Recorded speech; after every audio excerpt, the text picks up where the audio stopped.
अस्सलाम वालेकुम, नमस्कार, सत श्री अकाल एंड गुड इवनिंग। मैं हूं आरज़ू काज़मी और आप देख रहे हैं पॉइंट ऑफ व्यू। हमारे साथ हैं जी नाज़िया इलाही खान, और नाज़िया को सब जानते हैं। बहुत शुक्रिया नाज़िया कि आज आप आई हैं। Thank you so much. Vande Mataram, Bharat Mata की जय। इट्स एन ऑनर फॉर और मी। अपने साथ स्क्रीन शेयर करती हूँ मैं। Thank you so much.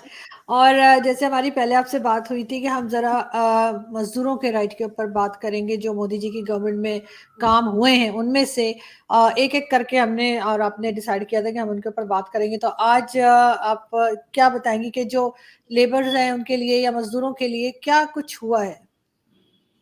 सबसे पहले तो एक कोट से स्टार्ट करूँगी, कुचल-कुचल के फुटपाथ पर ना चलो इतना, यहाँ रात को मज़दूर ख्वाब देखते हैं। खूबसूरत है बहुत बहुत। काम हुँ, बहुत काम किया है। हुँ। 4 साल, 5 साल पहले, हालाँकि 9 साल मोदी जी की सरकार हो गई है। पर 5 साल पहले की भी अगर हम न्यूज़ को उठा कर के देखें तो मज़दूर काफ़ी चिंतित थे, मज़दूर काफ़ी परेशान थे।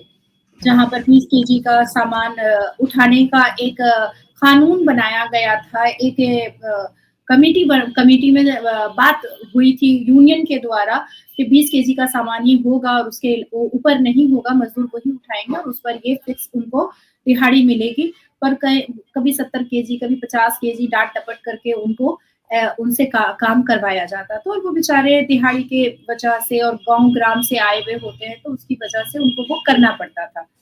हालाँकि आर्टिकल 19, 23, 24, 25 में मज़दूरों के पक्ष में बहुत सारे अमेंडमेंट्स भी हुए, बहुत सारे आर्टिकल्स भी बने, बहुत सारे रूल रेगुलेशंस भी बने।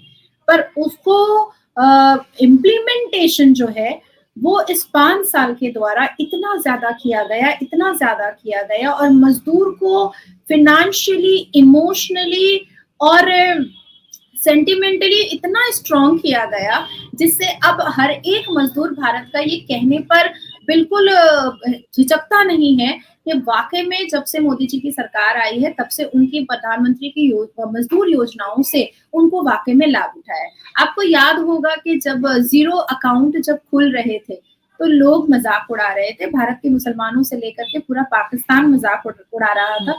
ज़ीरो अकाउंट में क्या होने वाला है? अरे! पैसे आने वाले हैं, अरे! अब तो सबके हाथ में पैसे आ जाएँगे। नहीं, एक्चुअली में होता क्या है ना कि जब न्यूटन सेब के द्वारा जब ज़मीन और एक्शन और रिएक्शन को जब कह रहा था, तो लोग उसको साइकिक कह रहे थे। लेकिन जब बाद में पता चला कि साइंस का बहुत बड़ा मतलब वो निकाल रहा है, तब समझ में आया और जब एपीजे अब्दुल कलाम साइकिल से जब मिसाइल को बनाने की कोशिश कर रहे थे और उसके टुकड़े और पुर्जों को साइकिल से लेके आवाजाही कर रहे थे, तो लोग मजाक उड़ा रहे थे। पर चंद्रयान 3 के सक्सेसफुल के बाद पता चला कि उसकी मर्यादा और उसका वैल्यू कितना है।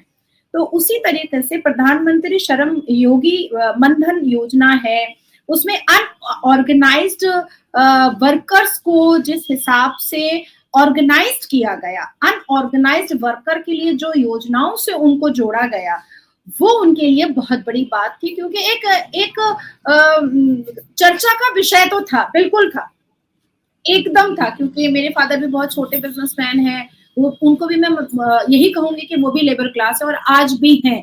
तो जिस तरह से वर्क बेस्ड में street vendors, mid day meal workers, head loaders, brick kiln workers, cobbler, rag pickers, domestic workers, washerman, rickshaw puller, landless labours, इनका कोई फ्यूचर ही नहीं था, इनका कोई महत्व ही नहीं था, लोग इनको वैल्यू ही नहीं देते थे।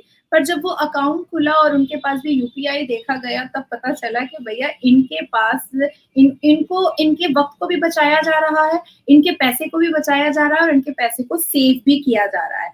18 से 40 साल तक के एक ग्रुप को बनाया गया, जो मोदी जी प्रधानमंत्री लेबर योजना आई और उसमें एम्प्लॉयज में इंश्योरेंस कॉर्पोरेशन से लेकर के स्क्रीन प्रोविडेंट फंड को ऑर्गेनाइज किया गया। यहाँ तक कि एक मजदूर जो चप्पल में कील लगाते हैं, उनको भी इंश्योरेंस दी गई है और उनको भी प्रोविडेंट फंड ऑर्गेनाइजेशन से जोड़ा गया है, वही जीरो अकाउंट वाले इससे। उसके बाद फिर मिनिमम एश्योरेंस पेंशन भी रख दिया गया 3,000 रुपए, जो 60 साल के बाद काम नहीं कर पाते हैं।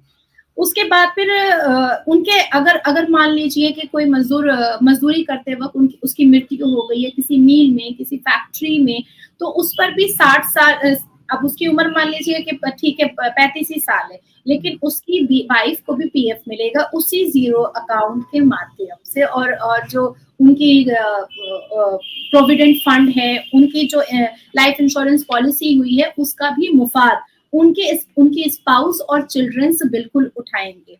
अब बात आती है कि सेविंग अकाउंट के द्वारा मजदूरों को एक अलग से स्ट्रेंथ दिया गया, अलग से उनको उनके लिए जो योजनाएं बनाई गई उसका तो लाभ उठा रहे हैं, साथ साथ उन मजदूरों की धर्मपत्नी, उन मजदूरों की अहलिया और बीवियां जनधन योजना के द्वारा अपने वही जीरो अकाउंट वाले के अकाउंट खुलवा करके वो भी जनधन योजना के द्वारा डोमेस्टिक काम कर सकती हैं और डोमेस्टिक कारोबार स्टार्ट कर सकती हैं, और इस पर 5 लाख से 10 लाख रुपए लोन भारत सरकार की तरफ से योजनाएं दी गई, और भारत सरकार की तरफ से 5 लाख 10 लाख रुपए का उनको फैसिलिटीज दिया गया कि सिर्फ मजदूर आपके जो पति परमेश्वर हैं या आपके खाविंद हैं वो क्यों करेंगे, आप भी करो और आप भी डोमेस्टिक कार्य कर करके अपनी हाथ बटाओ अपने पार्टनर का। साथ साथ उसके बाद फिर सीखो और कमाओ योजना आई, कारीगर योजना आई। तो ऐसी योजनाओं के माध्यम से हर एक छोटे से छोटे और बड़े से बड़े मजदूरों को एक बैकबोन दिया गया, एक पिलर दिया गया कि आप अब इस भारत के प्रधानमंत्री की योजनाओं के माध्यम से आप बिल्कुल सुरक्षित हैं, सेफ हैं, और किसी वजह से, किसी इफ एंड बट्स की वजह से अगर आपकी मृत्यु हो जाती है तो आपके परिवार वाले सेफ हैं। अब बात आती है कि मृत्यु हो जाती है, कई बार ऐसे केसेस मैंने भी देखे हैं आशु जी कि भाई मृत्यु हो गई, कारखाने में जूट मिल में मृत्यु हो गई, लेदर फैक्ट्री में मृत्यु हो गई। अब जो वहां के लोग हैं, ठेकेदार हैं, वो बिल्कुल पीएफ देने को तैयार नहीं है, वो बिल्कुल पीएफ जो रिलीज करने को तैयार नहीं है। तो उसमें वहां पर article 23 in the constitution of India 1949 ये दर्शाता है कि हम जैसे काउंसिल उनके लिए केस लड़ करके उनके पीएफ को मंगवा सकते हैं। कई बार तो ऐसा होता है, मैं ये भी कहना चाहूंगी कि शायद मेरी शक्ल इतनी खराब चुड़ैल नुमा है कि मेरे एक नोटिस जाते ही पीएफ रिलीज हो जाता है, मुझे आगे कोर्ट तक मतलब अपील करना ही नहीं पड़ता है। और कई बार ऐसा रोब होगा ना, आपका रोब होगा। तो ऐसे कई फाइल है मेरे पास कि बस पहली नोटिस जाती है और दूसरी नोटिस हम रेडी ही करते हैं कि वहां से एक मेल आ जाता है कि नहीं आप उनको भेज दीजिए और हम पीएफ रिलीज करने को तैयार हैं। तो ये एक चीज बहुत अच्छी है, चलो ठीक है, कभी कभी विच फेस भी बहुत काम आ जाता है। तो लेकिन ऐसे इम्प्लीमेंटेशंस जो है वो कानून में भी हुए लेबर के लिए, और ऐसे इम्प्लीमेंटेशंस जो है वो प्रधानमंत्री की योजनाओं में भी आए, जिससे मजदूर अगर जीवित नहीं भी है और कार्य करने के दौरान अपनी सर्विस करने के दौरान अगर उसकी मृत्यु हो जाती है तो उसका संसार सेफ और सिक्योर है।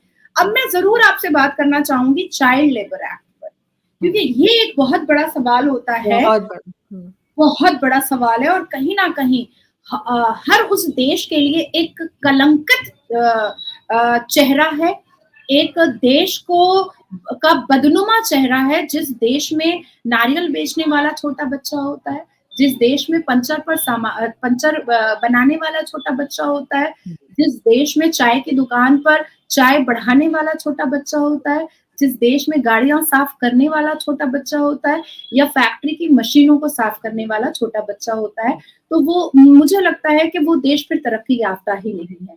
तो सबसे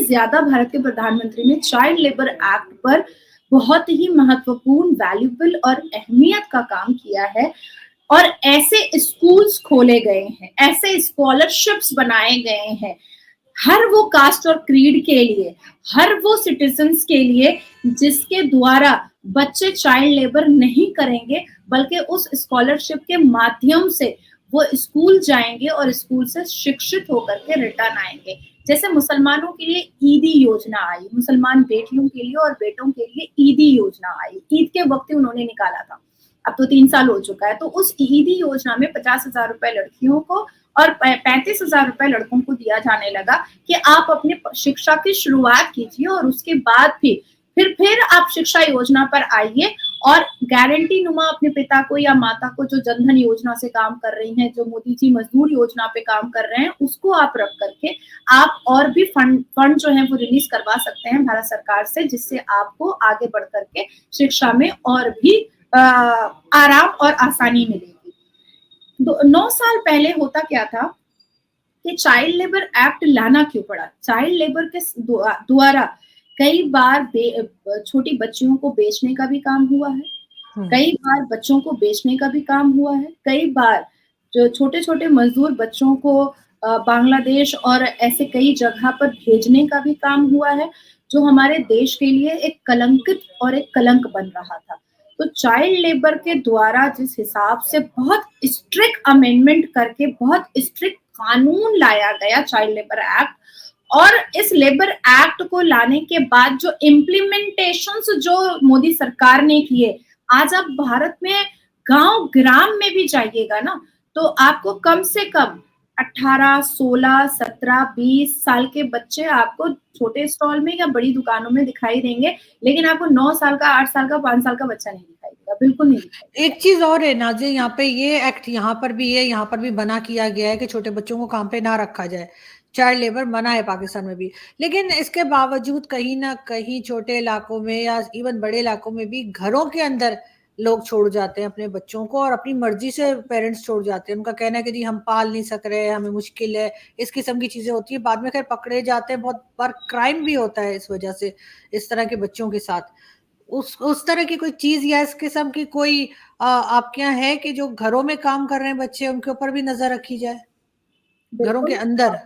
बिल्कुल, बिल्कुल, यहाँ पर बहुत सारे ऐसे नॉन गवर्नमेंट ऑर्गेनाइजेशंस हैं, जो डायरेक्ट रिपोर्ट जो है वो सरकार को करते हैं, और वो ऐसे अवेयरनेस कैंप चलाते हैं। अभी हालिया में मैं आपको बताऊंगी कि दिल्ली से उसके बाद फिर बिहार से ऐसे कई सारे मीडिया के लेंसेस में, और हमने नेशनल न्यूज पर देखा कि बच्चे को बच्चा एकदम बच्ची सी आई थी और उसको खाने का प्रॉब्लम दिया गया, उसको खटाया गया, उसको सेक्सुअली अब्यूज किया गया है, और किसी माध्यम से, किसी सोशल नॉन गवर्नमेंट ऑर्गेनाइजेशन के माध्यम से वो पता चला, और वो महिलाएं वहां पर गई हैं, महिला समिति, और उसको उठा करके लेके आई है, फिर उसको हॉस्पिटलाइज किया गया है। तो इस पर नॉन गवर्नमेंट ऑर्गेनाइजेशन हमारे भारत में, जो महिला समिति लोग की जो महिलाएं हैं, वो बहुत एक्टिव काम करती हैं, क्योंकि 5 साल में जो चाइल्ड लेबर एक्ट पर इम्प्लीमेंटेशन हुआ है, जो इसको स्ट्रिक्ट किया गया है, तो नॉन गवर्नमेंट ऑर्गेनाइजेशन भी एम्पावर हो गई हैं महिला समिति के द्वारा, और ऐसे नॉन गवर्नमेंट ऑर्गेनाइजेशन जो गवर्नमेंट से अटैच्ड नहीं है, लेकिन डायरेक्ट गवर्नमेंट को बताने की क्षमता और पावर रखते हैं कि यहाँ पर इतनी सारी गलत चीजें हो रही हैं, जिस पर फिर डायरेक्ट वुमेन कमीशन हुआ या ह्यूमन राइट्स कमीशन हुआ, वो डायरेक्ट फिर आकर के बात करता है। यहाँ तक कि दिल्ली से नेशनल वुमेन कमीशन के तो सीधा चेयरमैन आ जाते हैं। मैं अभी बंगाल में बैठी हुई, बंगाल में एक तिलजला एरिया में, जहां पर आपकी वो जावेरिया आई है, खैबर पख्तूनख्वा से, मैं उसी एरिया के बारे में बता रही हूँ कि वहां पर एक तिलजला में 6 साल की छोटी बच्ची का अगवा किया गया था, किडनैप किया गया था। अभी मैं 2023 की ही बात बता रही हूँ। तो उस मैटर को लेकर के national human rights commission, national women commission, दोनों चेयरमैन आ गए थे यहाँ पर, और यहाँ आकर के यहाँ रह करके 1 महीना उन्होंने पूरी इंक्वायरी की, पूरा रिपोर्ट बनाया, और वो रिपोर्ट जो है वो डायरेक्ट स्मृति ईरानी जी के टेबल पर गया, जो women and child welfare cabinet मंत्री हैं और माइनॉरिटी मिनिस्टर है। तो इतना जबरदस्त कनेक्शन है। नॉन गवर्नमेंट ऑर्गेनाइजेशन जो अवेयरनेस चलाती हैं, जो घर घर में एंटर करके देखती हैं कि यहाँ पर बच्चों के साथ कोई गलत काम तो नहीं हो रहा है, या जो माइनर बच्चे हैं उनको जोर जबरदस्ती रख करके उनके साथ ऐसा कोई गलत हरकत तो नहीं हो रहा है। अब बात आती है कि हमारा भारत धीरे धीरे इकोनॉमिकली और फिनेंशियली इतना स्ट्रांग होता चला जा रहा है, मजदूर से लेकर के जितने भी कर्मचारी हैं, जितने भी लेबर क्लास है, उनको इतना स्ट्रांग कर दिया गया है, फिर माता पिता दोनों को जनधन योजना के द्वारा इतना स्ट्रांग किया गया है, और बच्चों को शिक्षा की तरफ ज्यादा प्रोवोकेशन दिया जा रहा है कि हमारे यहाँ वो वाला सिस्टम है नहीं कि हम खिला नहीं पा रहे हैं, आप इसको अपने पास रख लो, या हम पाल नहीं पा रहे हैं, आप इसको अपने पास रख लो। अब अगर हम ढूंढते भी हैं तो भी नहीं मिलते हैं, वो सीधा यही कह देती है कि वो तो पढ़ रही है, वो तो अभी अभी फलाना जगह वो तो ये वाला कोर्स कर रही है, नर्सिंग कोर्स कर रही है, क्योंकि फ्री नर्सिंग कोर्स है।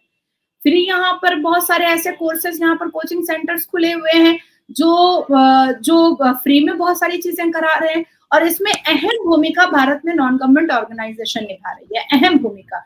हालांकि उनको स्टेट की तरफ से भी फंडिंग आती है, उनको सेंट्रल की तरफ से भी फंडिंग आती है। जब वो अपने सारे दस्तावेज डॉक्यूमेंट्स को स्टेट गवर्नमेंट के सामने रखते हैं और सेंट्रल गवर्नमेंट के सामने रखते हैं, तो 3 साल के बाद फंडिंग की फ्लेक्सिबिलिटी जो होती है वो नॉन गवर्नमेंट ऑर्गेनाइजेशन को बहुत महत्वपूर्ण पार्ट निभाती है, और फंडिंग के द्वारा free computer course, free nursing course, free सिलाई बुनाई कढ़ाई कुकिंग कोर्स, ये सारी चीजें करने के बाद अगर एक भी क्रिएटिविटी आपके अंदर आ जाती है, तो आपके अंदर साथ साथ क्रिएटिविटी के साथ साथ क्रेडिबिलिटी भी आती है कि आप आगे अपने आप को शाइन कर सकती हैं और ब्राइट कर सकती हैं। मान लो जैसे हमारे यहाँ तांत की साड़ियां बहुत मशहूर है, कोटे की साड़ियां बहुत मशहूर है, तो उस बांस से कैसे तांत की साड़ियां बनेगी इसका भी एक अवेयरनेस कैंप लगता है। हमारे यहाँ बेडशीट हाथ से बुना हुआ कढ़ाई किया हुआ और पेंट किया हुआ भी बहुत बिकता है,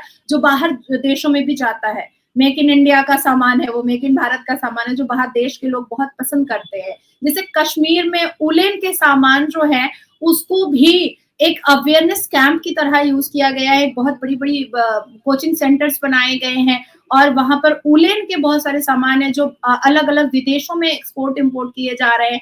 तो वहां से जब वो क्रिएटिविटी सीख करके आ जाती हैं, तो फिर उनको जरूरत ही नहीं पड़ती है किसी के घर जाकर बर्तन मांजने की, किसी के घर जाकर के उसकी पुकार सुनने की, भूख मरने की, या किसी से मलिष्ट होने की, अपने पेट की भूख मिटाने के लिए। तो पेट की भूख मिटाना और सर पर छत देने के लिए भारत के प्रधानमंत्री ने इतनी सारी योजनाओं को खोल दिया है, इतने सारे सेंटर्स खोल दिए हैं कि वो जो नारी वंदन अभिनंदन का जो वो वर्ड यूज करते हैं और नारी शिव शक्ति का जो वो वर्ड यूज करते हैं, वो भारत में इम्प्लीमेंट होता हुआ दिख रहा है। आप ढूंढ के खोज के नहीं खोज पाइएगा। अगर आपके यहाँ कोई काम वाली आ भी रही है, जैसे मेरे यहाँ मेड्स आती हैं, पर वो बाल बच्चेदार हैं, काफी एजेड हैं, अगर भूले भटके कोई कह भी दे कि भाई तुम्हारी बेटी नहीं है, छोटी दे दो, दिन भर रहेगी, तो वो सीधा कहेंगे कि फलाना कोचिंग सेंटर में है, फलाना स्कूल में पढ़ रही है, फलाना सरकारी स्कूल में पढ़ रही है, तो मुंह पे अपने आप ही तमाचा लग जाता है कि भाई वो पढ़ रही है, हम कैसे बोल सकते हैं कुछ भी। तो एक माहौल क्रिएट किया गया है और बहुत ज्यादा फोकस किया गया चाइल्ड लेबर एक्ट पर। बिल्कुल ऐसा ही और होना भी यही चाहिए। लेकिन पाकिस्तान में खैर अभी भी ऐसा है कि आपको बाहर छोटे बच्चे नजर आएंगे जो गाड़ियां साफ कर रहे हैं या रोड पे इस तरह से काम कर रहे हैं, और इसके ऊपर रोक है, मना किया गया है, लेकिन मेरे ख्याल है और ज्यादा गवर्नमेंट को सख्ती करनी आपके पड़ेगी तभी यहाँ होगा। सॉरी टू से आपके यहाँ बस ऐसे ही संविधान लिख दिया गया है, बस ऐवे ही कानून बना दिया गया है। कानून अप्लाई होता हुआ, इम्प्लीमेंट होता हुआ तो मुझे कहीं नहीं दिखाई देता है। कभी कभी मैं देखती हूँ कि पब्लिक रिव्यू करते हुए जो बच्चियां बाहर आती हैं, यूट्यूबर्स या ऐसे भी आपके वहां पर मेन स्ट्रीम मीडिया पर भी, तो छोटे छोटे 9 साल के बच्चे, 6 साल के बच्चे नारियल बेच रहे होते हैं और वो अपने रिव्यू दे रहे होते हैं। और इतना, और जो बच्चे मदरसे में भी जाते हैं उनके भी रिव्यूज इतने टेररिस्ट माइंडेड वाले आते हैं और 72 वर्जिन हूरों वाले आते हैं कि वो सुन करके ना, मतलब हम लोग बहुत चिंतित होते हैं कि पाकिस्तान का मुस्तकबिल क्या है। नहीं, डेफिनेटली आप ठीक कह रही हैं, लेकिन उसमें बहुत सी वीडियोस स्क्रिप्टेड भी होती हैं। इस वजह से आप उसके ऊपर इतना बिलीव नहीं कर सकते, क्योंकि ये स्क्रिप्ट लिखकर और फिर ये वीडियो समटाइम्स बनती हैं। हर बार नहीं कह रही, लेकिन कई लोग ऐसे भी बनाते हैं, तो इसलिए मुझे लगता है कि इतना बिलीव मैं नहीं करती। बैन करवाना चाहिए। मैं खुद जाती हूँ मार्केट में और मेरी भी लोगों से बात होती है, मैंने तो कभी नहीं देखा किसी को इस किस्म की बातें करते हुए। तो इसलिए मुझे लगता है कि कहीं ना कहीं इन वीडियोस में कोई ना कोई स्क्रिप्ट मौजूद होता है, और एक तरह से जिसे कहना चाहिए कि स्क्रिप्ट लिखकर थोड़ा बहुत शायद व्यूज के लिए या किस चीज के लिए उनकी मर्जी है उन लोगों की अपनी कि वो क्या कर रहे हैं। लेकिन 100% मैं उन उन वीडियोस के ऊपर बिलीव नहीं कर सकती, क्योंकि मैंने खुद एक्सपीरियंस किया है, खुद गई हूँ, देखा है। लेकिन मुझे ऐसे इस माइंडसेट के लोग इस्लामाबाद में रहते हुए, लाहौर में गई, कराची गई, मुझे मुझे नहीं दिखा। आई डोंट नो इन लोगों को इसी किस्म के लोग क्यों मिलते हैं।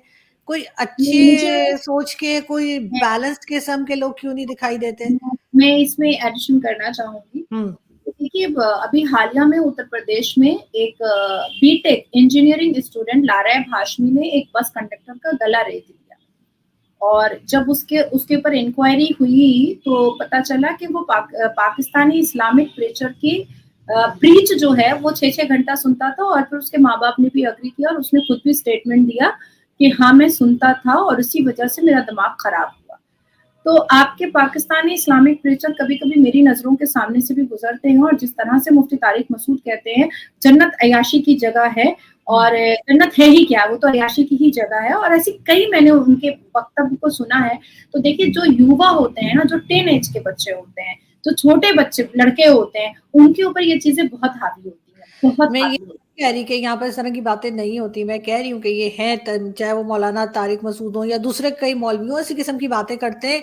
मदरसे भी हैं, वहां पर भी ऐसी बातें होती है, लेकिन कोई रोड पे खड़े होके इस तरह के हैं। इंटरव्यूज मुझे नहीं आप बहुत देखता, ऊंची क्लास से सबकी मिलती बात हैं, नहीं मेरी आप बहुत करता। क्लासी और एडुकेटेड आपका सर्कल रहता होगा, तो वो हाँ। सर्कल जो होता है ना अर्जू जी, वो बहुत लिमिटेड होता है, बहुत लिमिटेड होता है।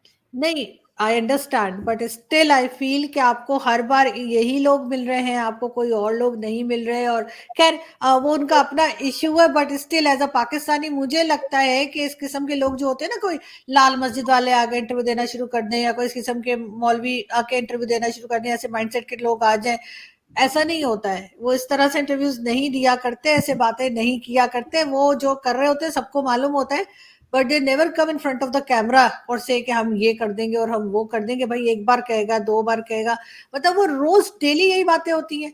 तो वो चीज मुझे कुछ अजीब सी लगती है कि डेली आपको इसी तरह के लोग मिल रहे हैं, आपको कोई और नहीं दिख रहा मुझे पाकिस्तान ऐसा में। लगता है, क्योंकि मेरा अपना दिस इज वेरी एक ऑड।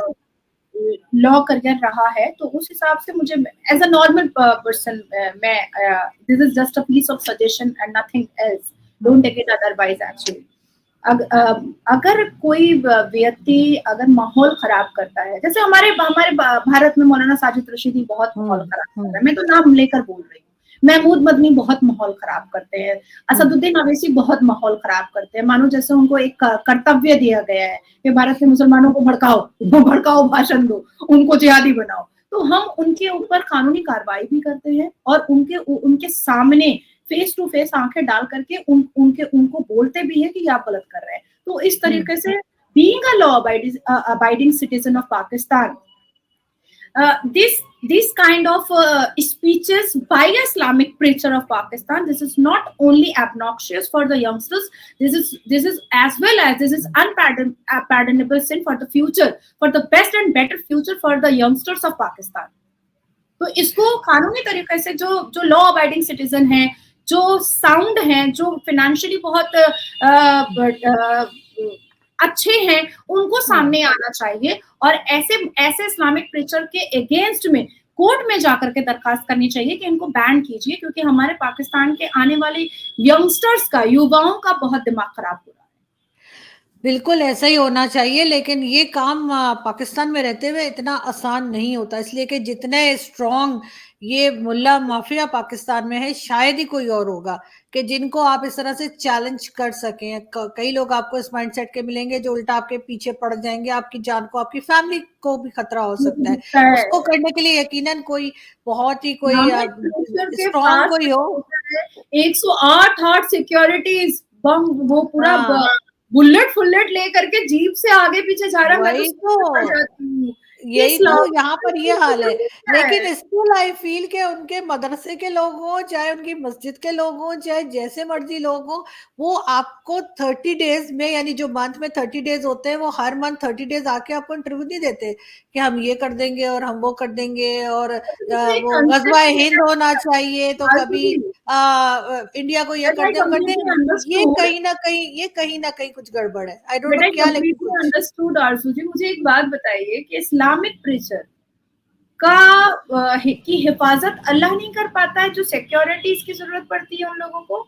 ये तो यही लोग बता सकते हैं, इसलिए कि ये तो एक तरह का बिजनेस है ना, ये जो रिलीजन बेचते हैं ये लोग, जितने मजे इनके हैं बैठे बैठे, इनको तो मतलब मैं सब सही कुछ कहती मिल हूँ जाता कि है इनको, इनके जो बॉक्सेस लगे हुए हैं जगह जगह पे मदरसों के, उसमें लोग पैसा डालते हैं, तो इनको इनको क्या करना है, इन्हें तो सिर्फ बेवकूफ बनाना है, और लोग मतलब बेवकूफ बन रहे हैं। मैं इस बारे में बिल्कुल हर एक सोशल प्लेटफॉर्म पर सही बोलती हूँ कि मैं और आप जैसे मुसलमान ही ठीक हैं जो कुरान के कलाम को बेच करके हाँ पैसा लेते हैं। बिल्कुल, हम ही होना भी ऐसा ही चाहिए, यही वाले मुस्लिम्स होने भी चाहिए, जो जैसे मैं और आप हैं, हम आराम से बात करते हैं, अपनी मर्जी हाँ, से रहते हैं, झूठ नहीं बोलते, धोखा नहीं देते किसी को, यही यही कहा गया है ना। सबसे बड़ी चीज है कि हम हाँ कुरान से निकाल करके अल्लाह के हाँ कलाम को पैसे से नहीं बेच रहे हैं। हाँ, हमारा कोई हम बॉक्स नहीं बिल्कुल, है कि चंदा डालिए।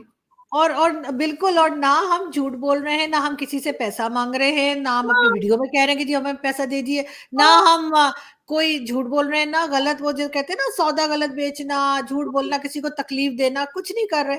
तो हम लोग तो बहुत बेहतर मुसलमान है मेरे ख्याल में, हाँ। हमारे जैसे ही होने मुझे चाहिए। प्राउड फील होता है कि मैं एक हम्म, ऐसी मुसलमान हूँ जो सच को सच और गलत को गलत बोलने की हिम्मत रखती हूँ। और मैंने बिल्कुल। और मेरे पूरे खानदान ने आज तक कोई मौलवी मुल्ला नहीं मेरे खानदान में गुजरा है, लेकिन आप मुझे कुरान के कोई भी सूरा का नाम बोलिए, मैं पूरा रट करके बता दूँ और उसकी मीनिंग भी मेरी मैं बता फैमिली में भी नहीं दूँ। है, लेकिन मेरी अल्लाह फैमिली के में भी नहीं है, कलाम शुक्र को है नहीं बेचना है। अल्लाह के कलाम को बेचना, मुझे लगता है इससे हाँ। बड़ा गुनाह ये इस्लामिक प्रीचर जो भारत के हैं या हम्म। पाकिस्तान के, इससे बड़ा गुनाह तो कोई नहीं कर रहा है।